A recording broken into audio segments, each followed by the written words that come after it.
Oh, how to build a pub. Namaste, and welcome to the Build a Pub podcast with me, Alex Ravenhall, the only person to have a prepubescent voicemail which he can't change. The Build a Pub podcast is a spin-off of my original series, Social Isolation.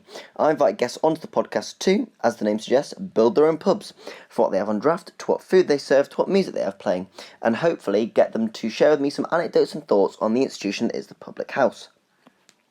I'm going to be releasing these every week on a Sunday for the foreseeable future. If you can't wait that long, you can also find all 11 episodes of Social Isolation on this very channel. Thank you, Sam Nason, for the graphics and Jack Pethern for the jingle.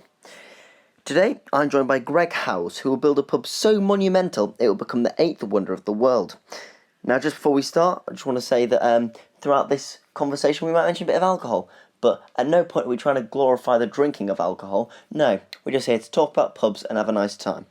So, sit back, relax that I've now finished speaking for the most part, and enjoy this episode in the Build a Pub podcast.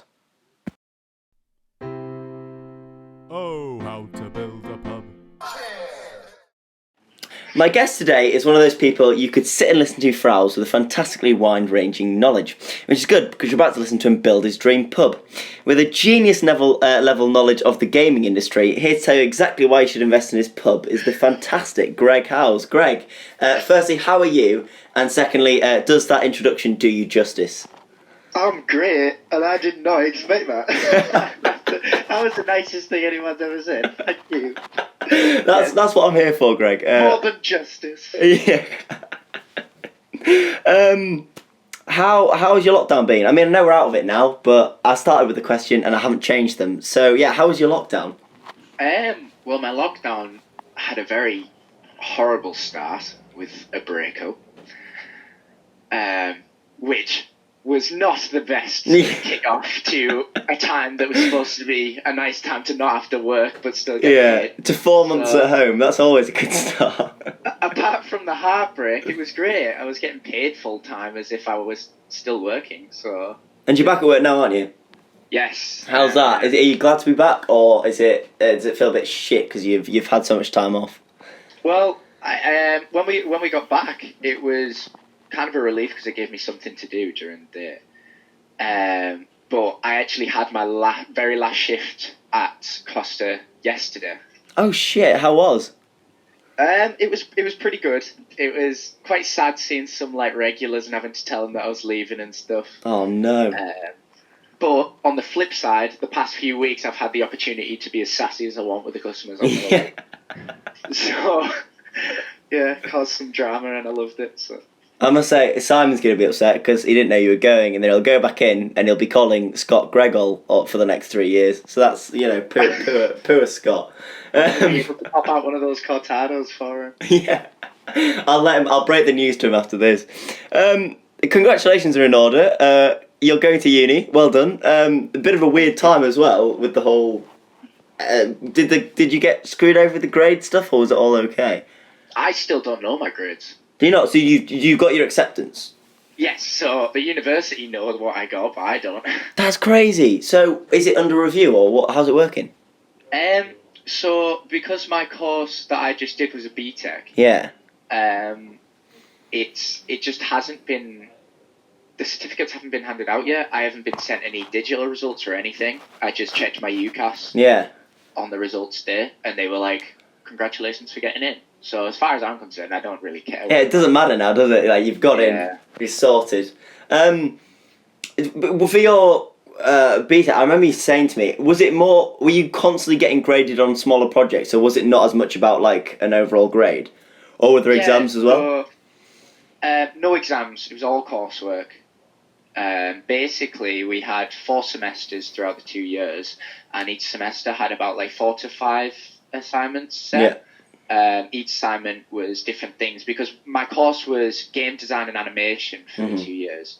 So some of them would be animation based, some design based, and some of them just research on the industry. But I think it was a total of 17 different assignments I had to do over the 2 years. Jeez. So, and did you complete all of them before lockdown? Oh yeah. The last 4 that I had to do, I had 4 left to do when lockdown started. Yeah. and when I went through the breakup, it gave me sort of motivation. A drive. Yeah, I pulled about three like all-nighters in a week and got it handed in a month early. I'll tell you what, Greg. In adversity, sometimes you show your best self, and now you're going to Sheffield. So at the end of the day, best thing that ever happened. True. After you get your results, that must be a lot of relief. And do you know what I do when I feel quite relieved? I go to the pub. I was just wondering, Greg, what is the pub to you? And by that I mean, is it somewhere you go for like after work? Is it somewhere you go to socialise? Somewhere you go just for a quick drink? Or is it kind of more of a going out type of place? Like when you go to a pub, what do you want from a pub night? Well, the pub has many uses. Yes. It's a site of social solitude, as they say. I mainly use the pub to catch up with friends now that we're getting to the age where we can't just go and play out anymore. I know, I miss it. I do miss those times. We get called pedos if we sit in parks now. But it's basically a place where if I want to see friends, it's a good place. You can just sit down and have a pint and just chat about life. Not even about life, you can just chat about anything and everything. So to me, it's just my main social escape, I'd say. Aside from playing video games, but like outside. It's like your social escape. So, because obviously the video games you just get... Although there is a social side to that as well, I guess, with the online and stuff. Oh, yeah. I've made plenty of friends online, and I think the beauty of playing video games online is that you can, like, play a game for half an hour and you can make a friend within half an hour and then you never see them again. Yeah, we have a mutual friend, I think, and I might be getting this wrong, I think you know him better than me, who married someone he met online, is that right? Yes. From online gaming? Yeah, so I don't know if it was fully online gaming, but I do know they played games together during their time dating. But yes, they are now married, and she's actually in the UK at the moment visiting him. Oh, is she? Oh, sick. Have you met up with them? Yeah, I went for a drink with them last week, and then I'm also going to see them on Friday before I leave. So. Oh, fantastic! Yeah, and I've just got in just before you head off to Sheffield, which will be a sick time. I'll be exactly. Yeah, we'll have to see you. Yeah, although on that point, and we will get onto the podcast, I promise, but Birmingham might be going into a local lockdown. So have you heard anything about Sheffield? Because I swear some parts of the north are quite bad at the minute. Mm-hmm. Sheffield was on the list for ones that were most likely to be locked down again. Really? And I move on Saturday. Damn. To be fair though, when does your actual course start? Are you going down a bit early? Oh, I'm going down about a month early. Yeah. My course doesn't start till the end of September, so... So hopefully it'll be being gone in that time, or not happen at all. Yeah, I'm just trying to get myself settled in, and I'm actually going to Cornwall for a week during the next month. So oh, nice, yeah. The whole time, so... Just because I'm so interested, obviously Corona's such a bit of a crazy time, and I'm going to my third year now, so I'm quite settled at university, but for a fresher, how are you feeling about kind of, the online courses and like the lack of events at the start? Like, do you think you'll get over those hurdles, or like what are your main kind of thoughts on the whole restricted university experience? I think the way that my course works, because again, my uni course doesn't actually have exams either. Mm-hmm. The majority, 99% of my work will be online. So although it'll still feel a bit weird having very limited lectures, because I don't even know if we will have lectures at the start. Yeah. I feel like because my course is very much digital, and on top of that, the past 2 years at college I've been doing fully digital work, I feel like I'll be quite comfortable regardless of how they choose to operate. Yeah. Yeah. That's an interesting point, because like we've all gone online as well now. So I was quite exam heavy, and now next year if I get my options, I've only got one take home exam. So I think they are adjusting quite well to it. But Yeah, and to be fair, you're a very sociable chap. I'm sure you'll talk your way through it all. I think you'll have a great time. Sure. What was I going to say? Yeah, that was it. Yes. Just before we actually get on with you building your pub, I have a little tally going on in my head about people's most expensive and cheapest drinks. So I was wondering, do you have any kind of outrageously expensive drinks that you've had over the years, maybe in a club? And similarly, if you've paid for a pint and been absolutely outraged by just how cheap it was. Well, cheap-wise, I don't think there's anything... I've never really seen the word cheap in a pub. Especially living in Yarmouth, the high rates for a pint there. It's ridiculous, isn't it? I'd say the cheapest for value would be a Taddy Lager in the Tube down the road. It's like rocket fuel. Yeah. Wait, the Jubilee, is that the one by Aldi? Yes, it is, yeah. What are their drinks? They've got these organic lagers. It's not the classic ones, is it?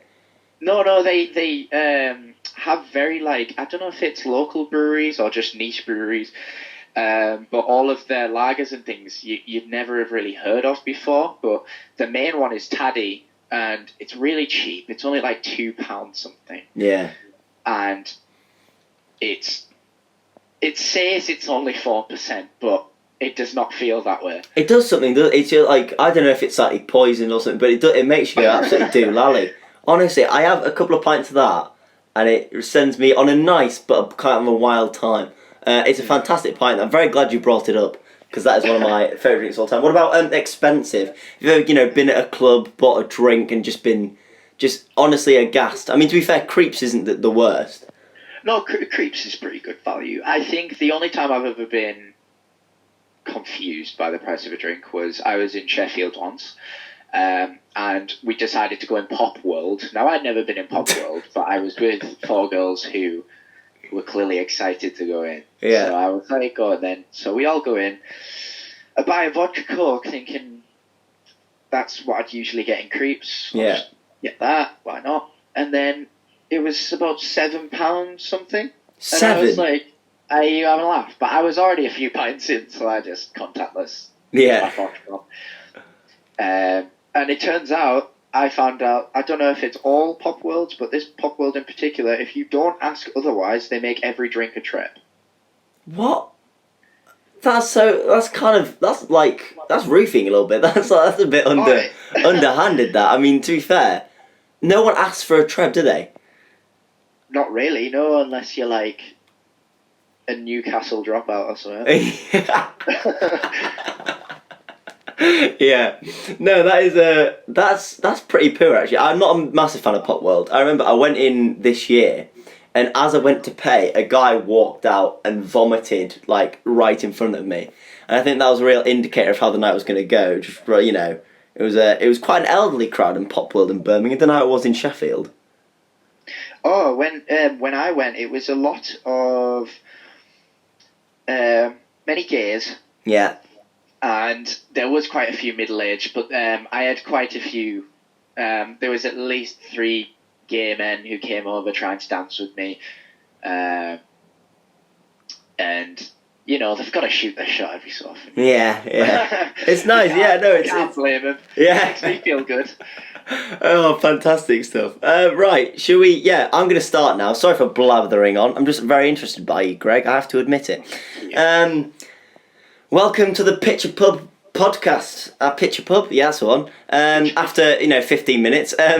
First up, it's very important when pitching a pub to pitch to someone who's got a decent amount of wonga, but also really kind of imbibes your kind of approach to the pub. Someone who you feel really gets what you want out of a pub. So, first question, Greg, who are you pitching to?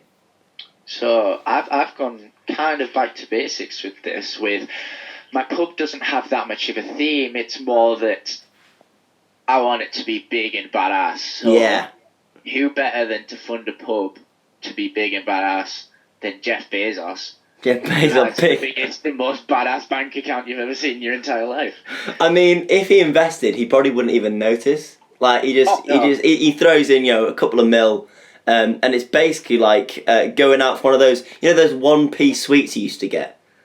Yeah. I feel like that's a similar thing for him. Like, instead of 1p sweets, he's got 1 mil pubs.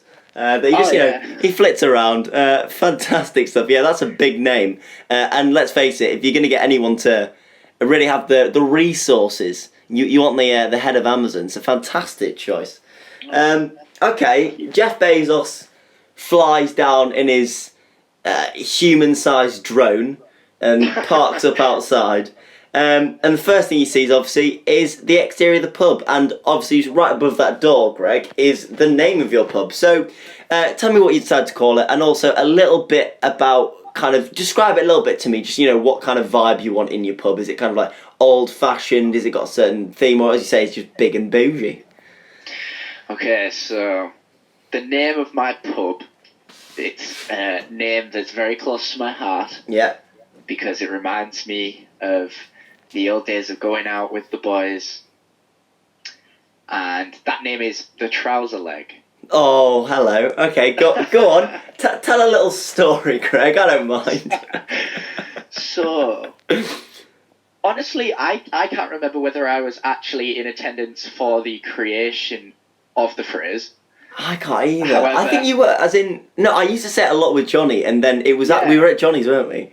It tagged on very quick to where we all started saying it. Yeah. So, obviously, Johnny proposed a toast. Yeah. As you do when you've all got drinks. And said, Ashante.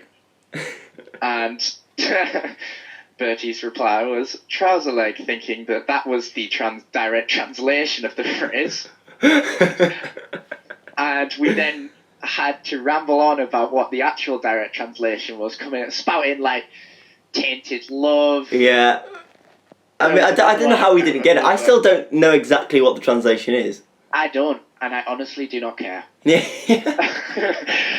I think it's better if we don't know, to be fair. It keeps the magic alive a little bit. But now, obviously, every time we get drinks, it's tradition for one to say Ashante, the other Trouser Leg, and the third Tainted Love. So. Yeah.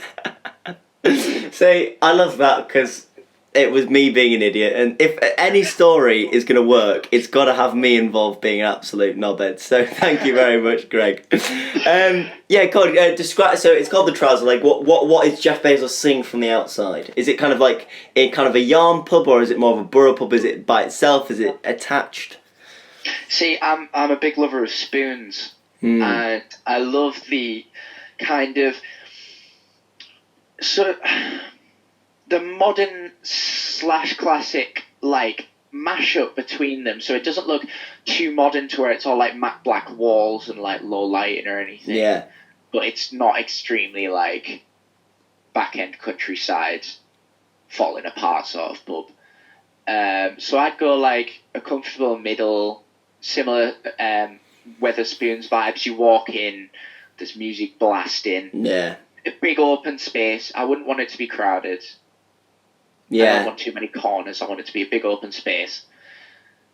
It's quite communal, isn't it? Because you want everyone to get involved. You want a bit of a dance as well. Like, I think if a pub can do the job of a club, more like an Osborne's, I'm absolutely content. Because it just means it's just easier to deal with, I think. But yeah, that was a great... yes, I think I as Jeff, which is, to be honest, the best person I'd like to be, with all that dollar. I can envision it. I like it. So, Jeff's happy. He likes the little story behind the Trouser Leg, even though he hasn't quite met you yet. And he walks in, and the first thing everyone does when they walk into a pub, Greg, is to grab a drink, usually a pint. And so he rocks up to the bar. You're behind there, scrubbing away. And in front of him are 4 drinks on draft. There are 2 ciders and 2 beers.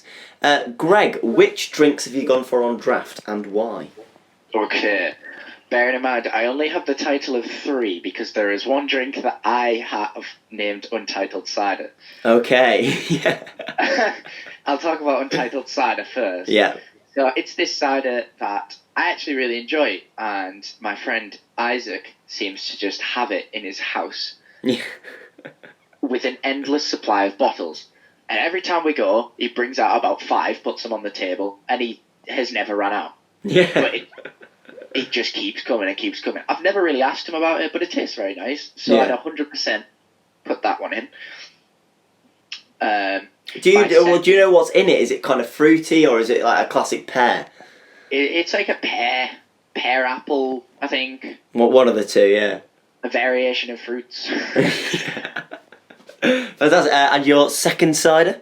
My second cider would be Carling Black Fruits, because I will defend it to the grave. Carling Black Fruits? What the hell is that? Carling Black Fruits is Carling's alternative to Strongbow Dark Fruits. Well, firstly, Greg, thank you for not saying Strongbow Dark Fruits as the quintessential 16-year-old's pint. So I like the variation. Yeah, tell me more. So, Carling Black Fruits is, in my opinion, the superior to the dark fruits. I think it tastes a lot nicer, and I've only ever seen it on tap in Osborne's. But is it on tap in Osborne's? I might give that a go. You'll have to. It is very similar to dark fruits, but I just think it tastes slightly nicer, and it's only in one place that I know of. So my thinking is the fact that it isn't Strongbow Dark Fruits, even if it tastes exactly the same, just soars it a million miles ahead. I absolutely love it, and as it's Carling, I bet it's dirt cheap as well. Yeah. That's how it is. God. Also, a little bit of announcement, you probably already know this, but for any listeners in Yarm, so me and Greg, Osborne's is opening again. It is. Yes. I don't know, is it next week? I believe it's already open. Oh, is that already? Oh my God. Let's go. Straight after the podcast. Let's go. I walked past the other day. I can't remember who I was with, but I did walk past Osborne's. I was with Scott. I walked past Osborne's and there was a group of girls sat at the front, like inside through the window. So I was like, mate, oh my Lord, it's open. That's where we're going next. Okay, next time we get everyone out. That's definitely where we're headed. Oh, that's great news. Sorry, moving on to your beers. I got very distracted there. Okay, so my beers. The first beer is one that was mentioned earlier, Taddy Lager. Yeah. That would have to be in there. Huge shout. I'm big fan. Because I'm a big fan too, and it's a staple in Yarm. Yeah. Everyone in Yarm knows about it. It's a good way good rocket fuel to get yourself going for dirt cheap. 100%. And I would have a classic Carling on tap. And the reason I say I'd have Carling, I know a lot of people wouldn't say so because they don't like it, or they're just like, oh, it's the skin man's beer. Yeah. But that's exactly why. I agree. Like, to be fair, the one time I justify the dark fruits is because at the end of the day, it's the most popular drink. So from a pub perspective, I get it. Because obviously, you want to attract the most people. And then with a Carling, like, that is my drink. That was the first drink I ever had in a pub.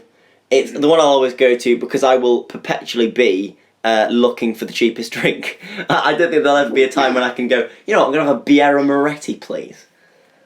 I don't think I'll ever make it to that level. So I agree. I think a good Carling's a strong choice, Greg.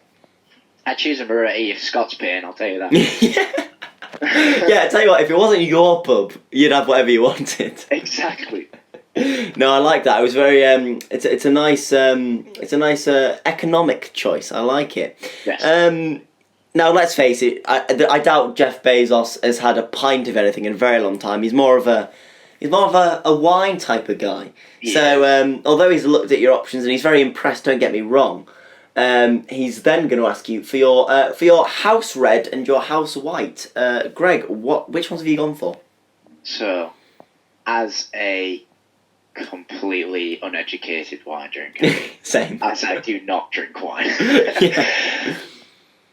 For my red, I basically just typed into Google the most expensive red I could find, which was Chateau Lafite. Chateau Lafite. 1787. Yeah.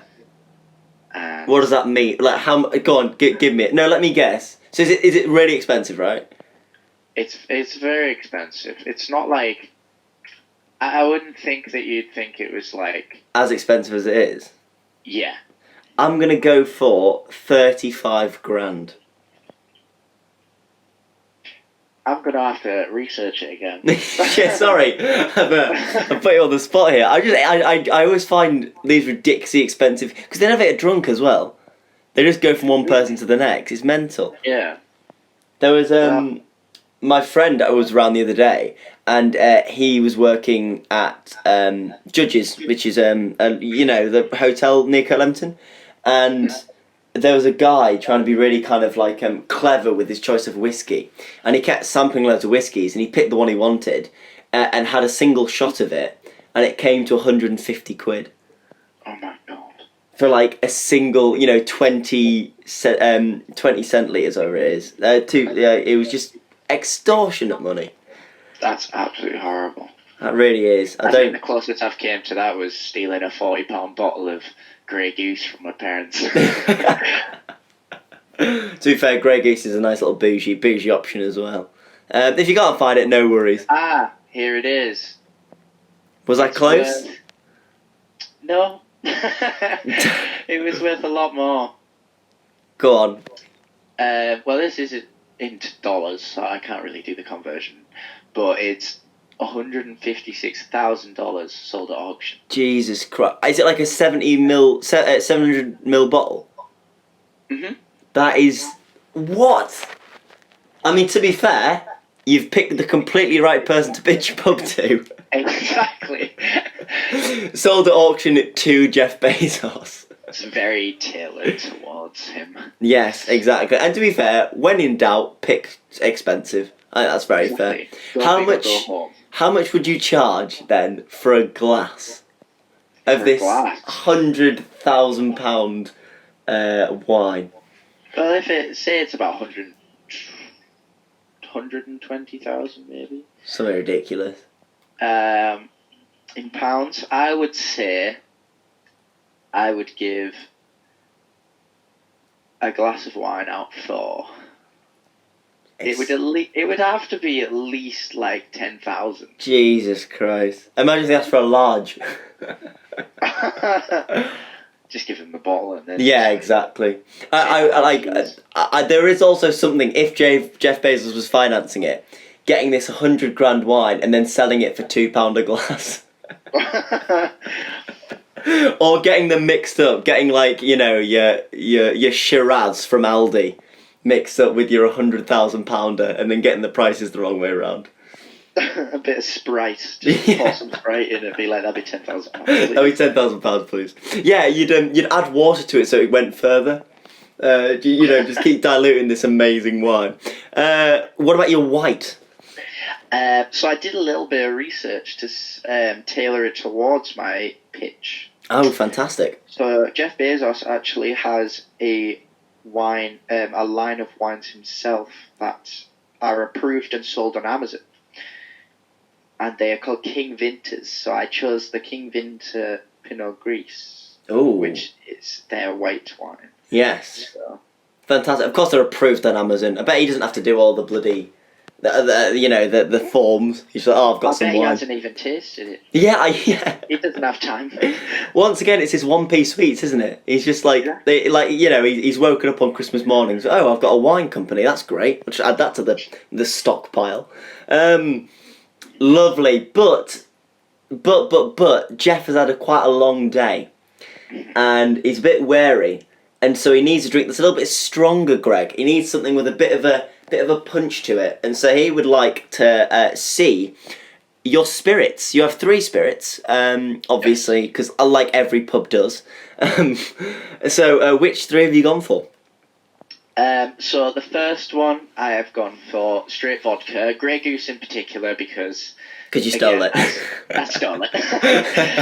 And it kind of like rings back to the time when I stole it because I got in quite a bit of trouble. How old were you? If you don't mind me asking.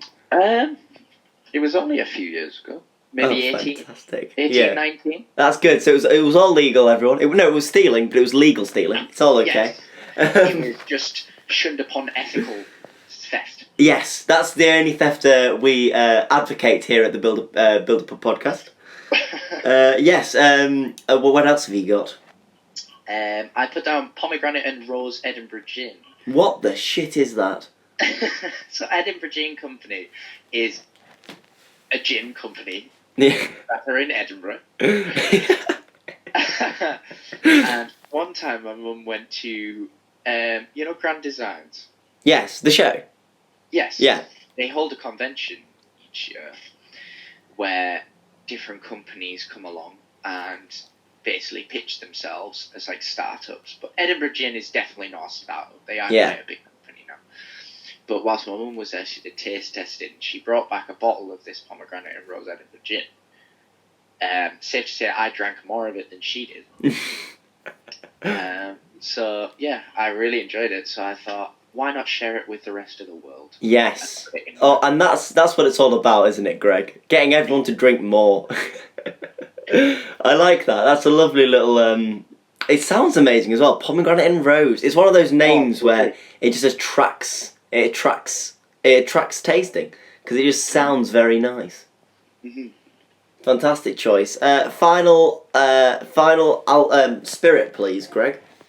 The final one, although it's disgusting, it's Sambuca. Oh, okay. Hit me. I've chose Sambuca because that was my go-to shot when I was in Creeps. Yes, same as me. I think it's the easiest shot to down, and like without gagging off it. It isn't disgusting, but the fact but it's just it goes down. I think the fact that it's disgusting helps because you're kind of grimacing at the taste and then it's gone. Yeah. Rather than vodka, it's just ugh. I can't. Although I am a massive lightweight, so I guess that doesn't help. Now Jeff Bezos is about to go for a Grey Goose because he likes the story behind it. But then, as he's about to, he catches a glimpse of a poster on the pillar by the bar, and on it's bright yellow and it's got loads of like sparkles and fire and everything. And in the centre of this poster is the Trouser Legs signature cocktail. It's got a nice little bougie little sign. It looks very, very, very sophisticated. But Jeff Bezos can't read, which is quite surprising considering his enormous wealth. So, Greg, what is this fantastic looking cocktail called, and what's in it? So, my cocktail is very simple. Yeah. However, there is beauty in its simplicity. It is known as the Kildale Catastrophe. Okay. If I can say my words correctly. Don't worry, I messed up your introduction as well. The contents is half a litre of absinthe. Right, I'm already there. That's it. With a little mint leaf on top. Yeah, a little mint leaf that literally burns like in acid because of the strength of the absinthe. But I like that. I like that little detail. And then like maybe one of those little umbrellas and an olive in half a litre of absinthe. I like it. As you say, very simple, very sophisticated drink. I think half a litre of absinthe. And also, the fact that it's half a litre means it can't be one of those like little cute cocktails. It's literally like a pint. Oh yeah. And most people would down it. Would they have to? As in they can't down. It's like one of those man versus food challenges, but for alcohol. It's just you've got to down it if you have it. Yeah, it's related to one of my worst nights out. Oh, fun. Oh no. Yeah, yes or no? I decided to down half a litre of absinthe. Oh mate, how was that for you? It was probably the worst night of my life. Do you remember it at all, or was it just complete blackout? It's very blotchy and patchy. Yeah. I can't remember it all. I spent the most part of 2.5 hours outside throwing my life up onto the grass in the freezing cold, wearing Andrew Garvey's poncho. Thank you, Andrew Garvey. Thank you. Thank you, Andrew Garvey. Shout out to Andrew Garvey. For mothering me. Katie Fraser for mothering me as well. Yeah. We'll get them all on the podcast. Sam Wilcock for having a go at me, telling me to grow up and get up and stop being a bitch when I couldn't move. You need that sometimes, don't you? You need that tough love. It was a good smack in the face. Yeah. And to be fair, I think everyone has that one alcoholic experience that they regret, but in a way it shapes you because you need to test your limits a little bit. I think. Not in a dangerous way, but the chances are most people are gonna vomit. Not everyone will take half a litre of absinthe, admittedly, Craig. It wasn't the best idea. You live and you learn. You live and you learn, exactly. And I bet you wouldn't do it again, but you'd love to watch other people make your mistakes. Oh, yeah. I would love to see someone. I'd love to see it from an outsider's perspective. Yeah, you would have been able to love to watch what happened to you without having to feel like you're actually going to die. Exactly. Absolutely lovely. Now, as Jeff Bezos, for some reason in this world, can't read, he has picked the cocktail. What was his name again? The Riddale? Kildale catastrophe. The Kildale is catastrophe. the name of the village that it occurred in. It occurred in. He takes the Kildale catastrophe, and as you say, he downs it. And I'm not going to lie, it's going to make your pitch a lot easier, because, as you say, Jeff isn't got all his sensibility about him right now. But he heads away. He's having a proper jolly time now. And a bit of time passes. You passed your first test. You know, you've got a good selection of alcohols. Big fan of that the blackberry Carling, whatever it was. That's a personal favourite of mine. Don't know about Bezos. Bezos loves the Kildale catastrophe. Anyway, an hour passes. You serve some other customers. It's all going great. Scott's there, so he buys everyone around a Biera Moretti's, even though they're not even on draft. And it gets a little while further past, and Jeff calls you over. He's, as you said, a little bit squiffy, I think that's fair to say. And you sit down across from him, and he goes, I won't be too drunk, because, you know, he does need to answer his questions, but he goes, look, I love it all, you've got a nice section of drinks, but I'm a bit confused, Scott. Not Scott, Greg. God, I've got him on my mind. Everyone confuses me and Scott, do not worry. I shouldn't have mentioned him, because now I'm going to say it all this time. He goes, Greg, sorry for calling you Scott, I've never met this Scott, but I'm Jeff Bezos, I know a lot of Scotts and Gregs. And Greg, I love the place, it's nice, but I'm a bit confused. I don't really know what the vibe is.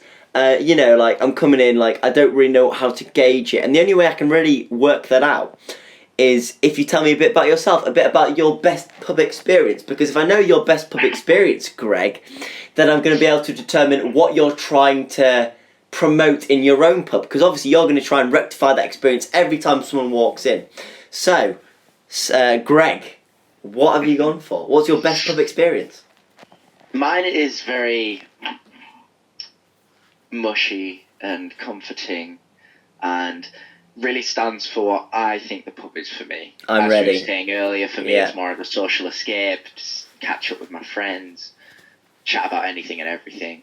So I would say, honestly, my best pub experience was just after lockdown when the pub reopened in the George. I was sat with my friends Scott, Isaac and Sydney. Fantastic. And pretty much the entirety of the outside tables in the George were filled with people from my secondary school. From Oh, sick. So it was just people walking back and forth over to each other's tables and just having chats, catching up. And it was really nice to be able to see how everyone was doing. And overall, every conversation I had that night was really nice. So that was definitely I would say my best pub experience, because I haven't really had that many eventful pub experiences. Yeah. So, yeah. The pub for me is just a nice social area, and that night was the pinnacle of socialising.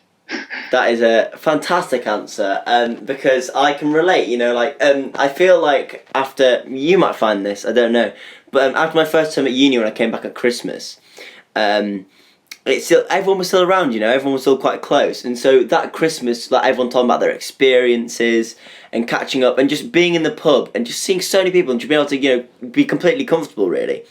I think there is really something in that. I think that's a fantastic answer, and obviously lockdown has a lot of lows, admittedly, but in a way, chances are all those people wouldn't have been around. If it wasn't for the lockdown, they wouldn't all you know, congregate in this one place. So it kind of shows the positive from that as well. So I think that's a lovely answer, Craig. Thank you. Really, yeah. I mean, you don't need my validation on it, but I'm going to give you it. As Jeff Bezos, I'm a huge fan of it. Yeah, I think everyone can relate to that as well. So yeah, I'll give you a virtual shake of the hand from Jeff Bezos. I'm a man of the people. He's a man of the people. Translate. So brilliant! You can go. But while you're here, I'm still Jeff Bezos. Sorry, I know it's very hard to tell when I slip so easily in between the two. While you're here, thank you for the answer. I am absolutely ravenous, though. Very busy running Amazon, and considering there's so much food sold on Amazon, it's quite ironic that I don't have any time to bloody eat. So, could you please give me a menu? And as I am Jeff Bezos and I cannot read, could you please tell me what you've got on that menu now? Here's a little side bit of explanation for you. Jeff Bezos is the richest man in the world, and it's only fitting that the richest man in the world has a time machine. Obviously that's the case. And so so for your menu, Jeff Bezos has very, gracefully allowed you to use it to get any meal throughout your life. So you don't have to use this, but for instance, if you were going to have a cod and chips on your menu, Greg, you could pick a cod and chips you had when you were 5 years old at Redcar. And so you can attach your memory to it if you like, but if you don't, that's absolutely fine. So, what have you got on your time-travelling, warpy menu? Okay, so I wanted to make sure I get a starter in there. However, it's a starter that I feel could go with a main as well. Fantastic. But it never is. And I think it should be there with the main on the side, as opposed to its usual counterpart, the chip. Oh, okay, so, okay. I'm a big fan of chips, love chips, always have loved chips. Yeah, thank However, you. Yeah. I believe its cousin, the starter known as potato skins, is the superior. Okay, I'll hear you out here. Okay, talk to me, Greg. Talk to me. I believe that although potato skins is an amazing starter, it should be replaced with chips to be the generic side to, say, a leg of lamb. Yes. Or a steak. Have Sorry. Potato skins rather than chips. I love how your first meal that goes with chips was a leg of lamb. It wasn't a burger, fish and chips. No, you went for the leg of lamb. Keep it sophisticated in the trouser leg. No, sorry, that was very rude of me. So what is it about the potato? Is it crispier? Like, what is it? Is it texture? What's got its that extra hand for you? I think it's definitely the skin itself, rather than just having a battered outside. The skin tastes nicer. It has more flavour. It holds on to flavour more. The shape of potato skins, I feel, are much better, especially for dipping, because they're often wider. Yeah. So you can just bloop and get more sauce on. So that's the first sound effect we've had, and I 100% appreciate it. I thought that was a perfect sound effect for what's going on. How are you supposed to enjoy a podcast without extra sounds? And if you could perform smells through, I would. Yes. Potato skins wafting through your headphones. Yeah, we'll preface it by saying that for this podcast you have to have a plate of potato skins in front of you, just to really set the vibe of the place. Drop some carling on the floor so it really smells like the trouser leg. Yeah, I like that. Okay, so that's your first. What about your second meal / part of a meal? Well, this one is actually a memory which I'm sure everyone can relate to. Your first trip to IKEA. Yes. You're perusing through the yellow brick road from start to finish. Yeah. And when you finally get to the end, it's probably been like 3 hours because your mum's looking at every single set of cushions around every corner. Mm-hmm. And you're really hungry and you're really thirsty. And you see the food hall in IKEA. It's like and on the wall is a sign for IKEA meatballs. Yeah. Everybody loves an IKEA meatball. Apart from vegetarians, but we're not going to count those for now. Everyone who is a lover of meat loves a meatball from IKEA. I don't know why, but that was very ASMR-esque. You hit a real nice tone to it. It was very languid. It was very soft, and I literally got transported onto that yellow brick road. I think we should cut that as a sound file, and people should listen to it before bed or before a meal to really get them in the right vibe. Yes. Oh, I'm going to go downstairs and have, well, not a meatball, it takes a lot of effort, and I wouldn't do it justice. But I don't know, One singular meatball. Yeah. No sauce, no spaghetti, just the ball itself. Wouldn't have it any other way. Option number 3, before I fall asleep in a very positive way. Option number 3 is one that everybody has experienced in a lifetime, and is very hearty towards British people, and that is a classic British barbecue. Oh, okay, yeah. Every single day, in the outer areas of the pub, out back, in the outer seating, there would be a barbecue on deck with multiple chefs banging out as many burgers and hot dogs and jacket potatoes as anybody would like. Therefore, it would be the most hearty British barbecue every single day of the year. That is, yes. I'll take it. Rain Even or in the shine. pouring rain, even in the 3 inches of snow. Pop up a gazebo and you're fine. Exactly. That's the British way. I love that. Just because, I'm not gonna lie, you've smashed this food section. I'm gonna throw you a little addition. You're allowed a celebrity chef to make your barbecue or any of your meals. Who would you want? A celebrity chef. I would probably have to go with Gino D'Acampo. Yeah.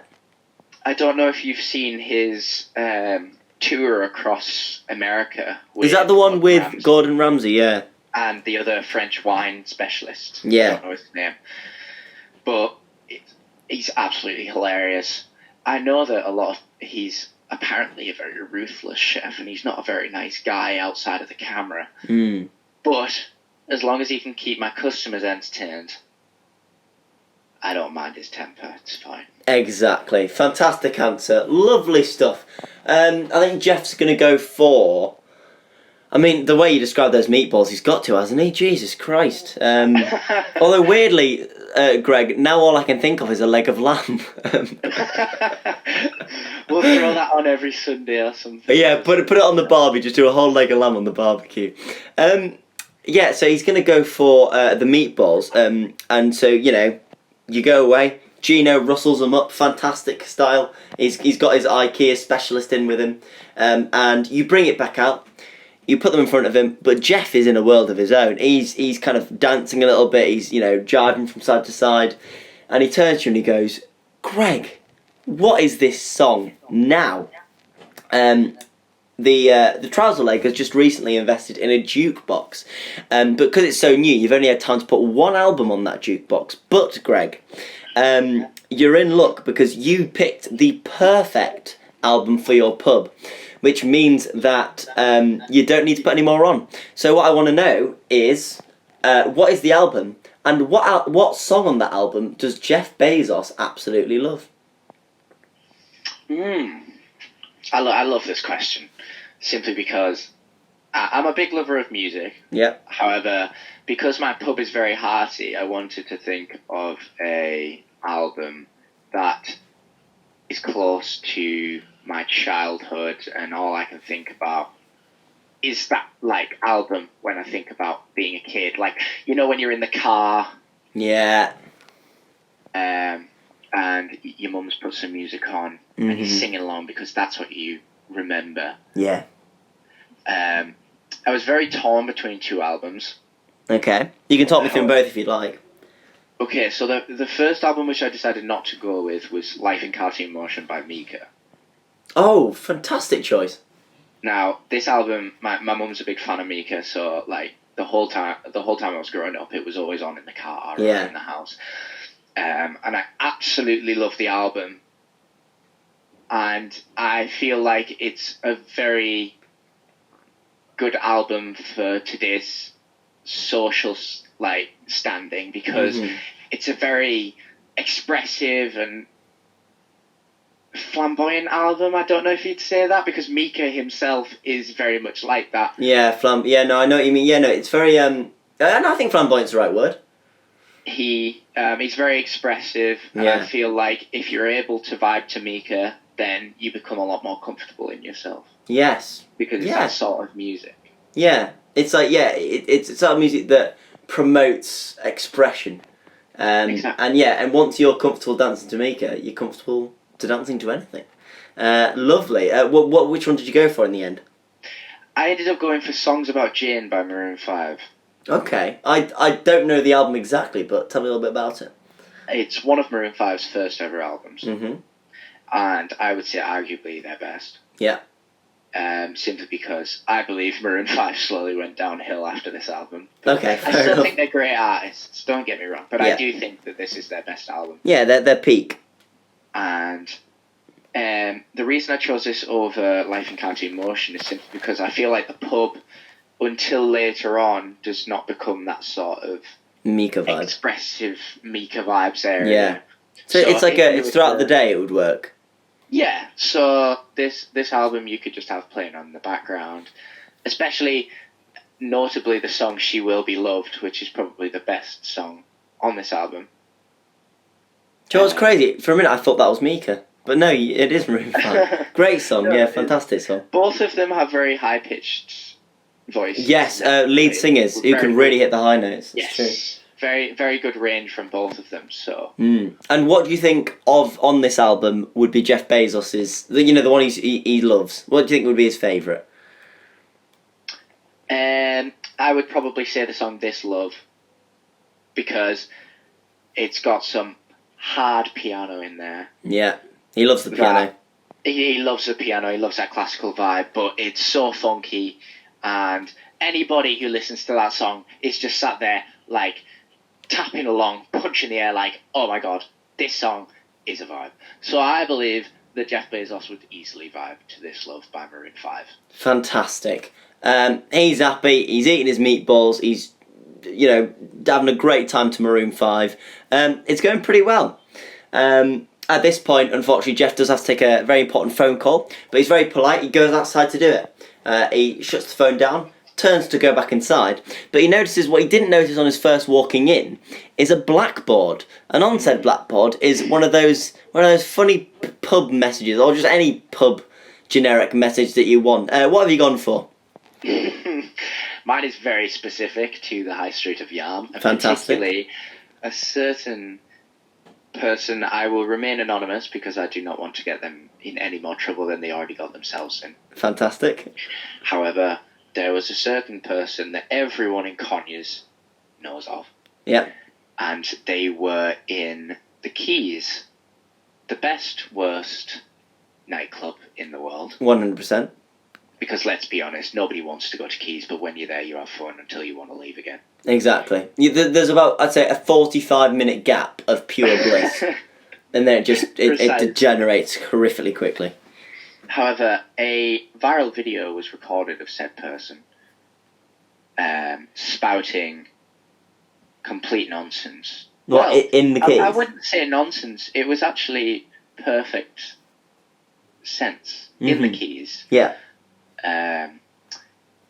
Basically exclaiming his frustration about the underage population within the Keys. Yeah, makes sense.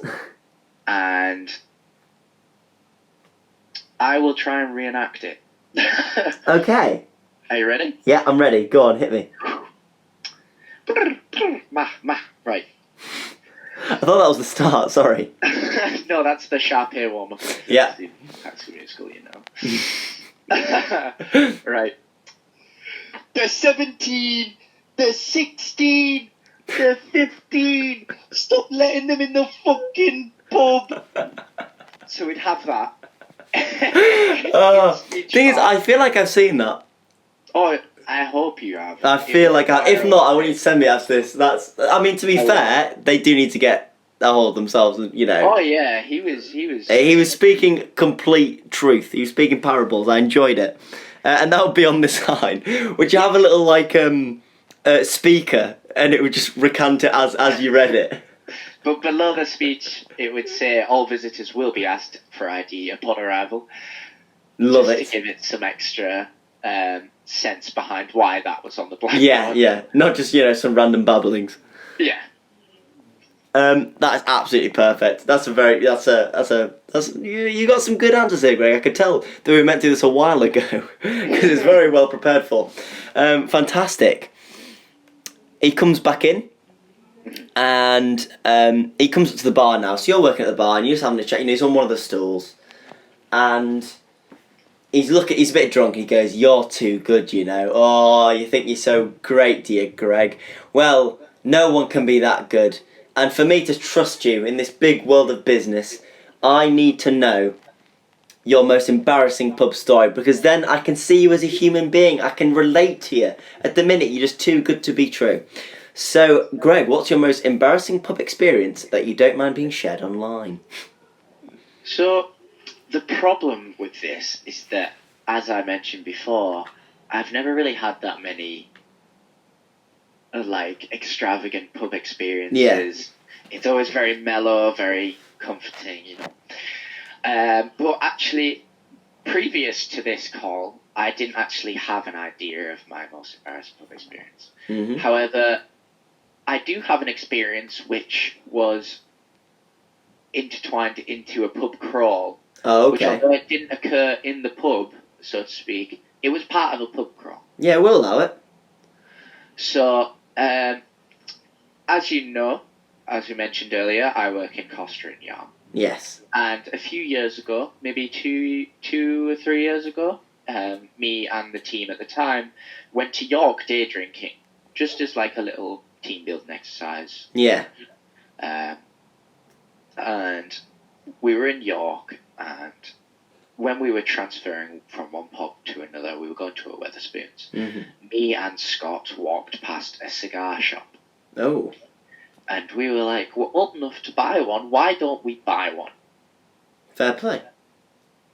We go in, and as soon as we get in, there's this guy in a tweed suit. It's all very nice in there. Yeah. And I felt instantly embarrassed, simply because I did not know what I was doing in there. Yeah. It was quite the elderly gentleman's place. I walk over to the glass, and we're looking at all these different cigars, and we're like, wow, that's expensive. That's very expensive. When we see this one, there's like a pack of 5, and it says £14 on it. And we're like, okay, maybe we should get these ones. Yeah. I have no idea what I'm doing, bearing in mind. We go up to the man, shaking in my boots, and I'm like, could we please get these ones, please? And he's like, yeah, of course. He goes over, picks one out. Oh, Christ. And puts it in the bag, and I was like, sorry, it's one £14? And he kind of looked at me as if I was a 12-year-old. Yeah. And goes, yes. Jesus. It's £14. And I was like, okay. Me and Scott go outside. Me and Scott are both very embarrassed because the guy looked at us like we were kids. That's a horrifically awkward experience. You know when in retail you may serve a child who comes in, and like it happens in Costa all the time, where someone will order, a little kid will come in and order something to do with coffee. Yeah. And they have no idea what they're on about. And I'm just trying to explain why they probably won't like it because it's very strong coffee. Yeah. And they go like red in the face. That's exactly how I felt. So I know how it feels to be on the other side now. You've seen both sides. Exactly. I just think the worst thing for me is that the moment you walk in, there's this invisible pressure to buy. And then it's just the fact that you walked up and it was so expensive. You're like, how can I get out of this without losing the least amount of money? That's the most embarrassing part. That like I didn't want to spend £14 on one cigar. Mate, that is brutal, but a good story. Jeff likes it. Jeff feels more comfortable around you. It's very mellow. I wouldn't say it's a very embarrassing story. It's just. I think there are different levels of embarrassing. There's vomiting all over someone's shoes and getting kicked out of a club. Never managed that. And then there's the horrific, for me, which is worse, social, like, norm embarrassment, where just because of the way the world is, it's embarrassing. And you can't get out of it as well, even though you can. Like, you could have easily just walked out that door, but because of Britain, you couldn't. And for me, those ones really churn my skin. More so than just a classic embarrassing. So I would say that's a pretty embarrassing story. And Jeff, as a man of business, that's more his type of embarrassing. Do you know what I mean? Of course. Rather than, accidentally shitting on someone's leg. He's embarrassed if his stocks go down. Exactly. And then he bumps into Margaret from finance and hasn't asked her about her new dog, Oh, God. Great answer. Just because of time, I'll just throw this one in really quickly. Would you have a game or activity in there? So what I currently have down is a pool table, definitely, because I think every classic comforting pub needs a pool table. Yeah, I have to have one. I often enjoy a pint and pool with some friends. I just recently did that with Luke just before lockdown. My friend Luke, we went to Hollywood Bowl and had a pint and a game of pool. It was very nice. Oh, perfect. So I'd love to do that. Be able to do that at any point. I put quizzes because of the quizzes we had over lockdown. Now, a lot of fun. Obviously very close to a specific group. I joined late, a few weeks late. However, I was instantly accepted into the quiz world. And I don't know if you're... Obviously, most of the members of the podcast will probably know about it, but obviously every week we would have quizzes where one person would be the host, they come up with a few rounds. Yeah. We'd all join a Zoom call, and we'd probably spend the best part of 2 hours going through these quizzes together, and it was really nice. Gave a sense of family in a friendship. Yeah, I agree. It's like it's at a time of isolation. There was a social interaction that was needed. I think that was the main crux of it. Really, I think it was just nice, and I agree. I think that's a good answer. Yeah. Congratulations. This is Jeff again. Sorry, I keep forgetting that no one can see this. Jeff again. Birdie, is that you? I would like to offer you a huge congratulations because you have absolutely smashed this pitch. You have proved to me, you've shown me around the place, it works fantastically. Some great stories, some great, background to them, the music choices, the food, your best pub experience, that bloody Carling cider, you've absolutely smashed it out of the park. And so I'm willing to invest. Congratulations, you are one of my 1p sweets, but... Lovely. Because I'm so impressed, I'm going to throw you the perk of all perks. I'm going to let you use my time machine and unlimited funds to have a drink with 5 people. They can be dead or alive, friend or foe, near or far, wherever you are, I will always love you. And I couldn't stop. So, Jeff Bezos walks out, and because it's a time machine, immediately afterwards, 5 people walk into your pub. Greg, who are they? So, the majority of my choices are still alive. Fantastic. As they are iconic to me. In a sense that some of them I look up to, some of them I want to be. Not just success-wise, but physically I want to be them. So my first choice anyway is Neil deGrasse Tyson. Yes. You may have heard of him. Yes, I know him. Fantastic He's man. a very, very famous astrophysicist. And he has a podcast of his own known as Star Talk. Does it? Probably a lot more successful than this one. Thus far. Give it 3 years. But I used to listen to his podcasts a lot before I go to bed, and I still do. Not as much now because I've listened to every single one, and he only brings them out like once a week now. Yeah. But all his podcasts, especially the ones known as Cosmic Queries, are basically people asking questions about the universe or space or anything, and he'll answer them scientifically. And astrophysics for me is almost a hobby because I really enjoy reading up on it. I've got a few books. Yeah. And I just like the idea of how the universe works and knowing why everything is how it is in the world. It places you, like, gives you a sense of, like, knowing of, like, what you are inside the whole cosmos.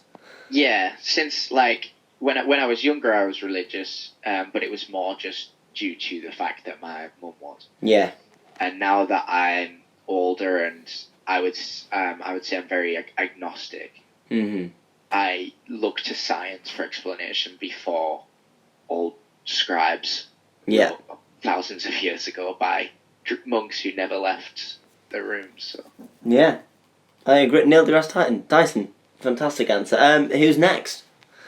The next is Elon Musk. Yeah. Need I explain why? No, but you can if you like. A crazy man. Yeah. Have a lot of stories. He's going to be the man to get us to Mars, which I cannot wait for. Yeah. Definitely in our lifetime, but it will be a while. Yeah. But I would just love to pick his brain. No, it works. As really. well as Neil deGrasse Tyson as well, but these are the two people who I feel related to my hobby of like space and astrophysics. Yeah. I would just love to meet them. And both approach it from different angles as well, which would be nice. You get the contrast of, Neil, very fastidious, very research-based, and Elon just throwing shit at the window and seeing what sticks. Exactly. Elon is literally just try something and somehow it works. Exactly, yeah. It's just like trial and error. You get your success in the end. Who wouldn't want to meet a guy who sent a space car into orbit? I mean, no one. I mean, that would just be gosh darn silly. Number 3. Number 3 is a man called Todd Howard. Todd Howard, don't know him. Todd Howard is responsible for the majority of games made by Bethesda Studios. So I'm talking Fallout, Elder Scrolls. He's a very big name in the gaming industry, and obviously with my career path being the gaming industry, who better to talk to than one of the driving forces behind the industry? Yeah, that's a great answer. I wish I knew more about him. I would love to sit in on that conversation, maybe get him on the podcast, who knows. I doubt he'd have time, to be fair. Number 4. I think we're on, number 4. Number 4 is John Krasinski. Oh, fantastic. I watched Quiet Place for the first time the other night. Fantastic film. Yeah. Absolutely amazing film. I think it's fascinating that he was both the director and one of the main characters. Yeah, and he wrote it. Well, he was one of the co-writers as well. It's just, really interesting. Basically his pet project. Yeah, it was absolutely amazing. And the second one was supposed to come out during lockdown, but obviously it was... Yeah, with Killian. It's been postponed. Yeah, which is annoying. But no, that was it. Yeah, why John Krasinski, sorry? Because I've been told that I could look like him if I were to grow a more impressive beard. And I think he's a very good-looking guy, in my opinion. He is. So I would love to have the beard that he holds, and kind of, his stature, his grace and decorum. I just think he's an amazing guy. So, I'm agreed. If I were to become a celebrity, I would want to be John Krasinski, 100%. Yeah, that's a nice way of doing it. Number 5. Big number 5. Number 5 is a running gag which I've had for a while. Go on. And it's the way that I answer any question. If someone says, if you could go in a time machine back to any time, where would you go and why? I would go back to 1980, or 1888 rather, sorry. As this was the day that a man named Marvin Stone invented the straw. No. Therefore, I would go back and I would teach him how to drink out of a cup. No more deaths of turtles and sea life. Bish bash bosh. Absolutely. Perfect. Yeah, the lazy bastard. There's no need for straws, people. Yeah. Literally. And if you want a milkshake, just make it thicker like ice cream and have a spoon. Or, Yeah, just bring him to the present so he can't mess up the past. So Yeah. literally, you bring him in and all the straws fade away, and all these turtles just appear in the ocean. Alternatively, do what Italy are doing and use pasta straws. Yes. So yeah, teach him about pasta straws. Exactly. Yeah, before he gets shipped back to 1888. Greg, fantastic answers. I'm not going to lie, you have a fantastic night. What an eclectic group of people. They shower you with praise all night. They tell you how brilliant you've been. They buy you drinks, and it gets to about 12 midnight, and you go, this is it. I've had enough. You've all been too nice. I'm going to go get around. You go up to the bar, and you've completely forgotten to ask them what drinks they want. So for your final question, Greg, of the podcast, I would like to know what you think each of your guests would drink, and then finish with your go-to drink, the drink you would get if you were going to go to a bar in a pub. Oh, yeah. And it can be any drinks or just the drinks in your bar. It's up to you. Well, Neil deGrasse Tyson seems like a whiskey drinker. Yeah. He seems like he likes a little glass of whiskey in a night, so I get him a nice whiskey. Elon Musk, he's a bit crazy. I don't think he needs alcohol. Yeah. Probably get him a water. Todd Howard, 100%. He's like a alcohol pop sort of guy. I'd probably get him like a Blue Wicked or something. John Krasinski, good man. Get him a pint. Yeah. Probably just whatever I'm drinking. Yeah, agreed. Marvin Stone, he's not allowed to drink. He needs to sit in the corner and reflect on his invention. Reflect on everything that he's done wrong. Any drink that doesn't involve a straw, Yeah. you can have. No cocktails for you, sir. And myself, I would 100% just get a nice pint, like a toddy. Because I am very much, every time I go to a pub, it's always a pint. We finish with a pint. Thank you so much, Greg. It's been absolutely lovely talking to you. If you can just hold on for a quick second while I thank some people. Firstly, thank you to Sam for the graphics, Jack for the jingle, everyone listening, all 5 of you, thank you so much. We appreciate it a lot. And finally, Greg, to you once again for being a fantastic guest. Yeah, that's it. Thank you for listening to today's episode of the Build Pub podcast. Oh, how to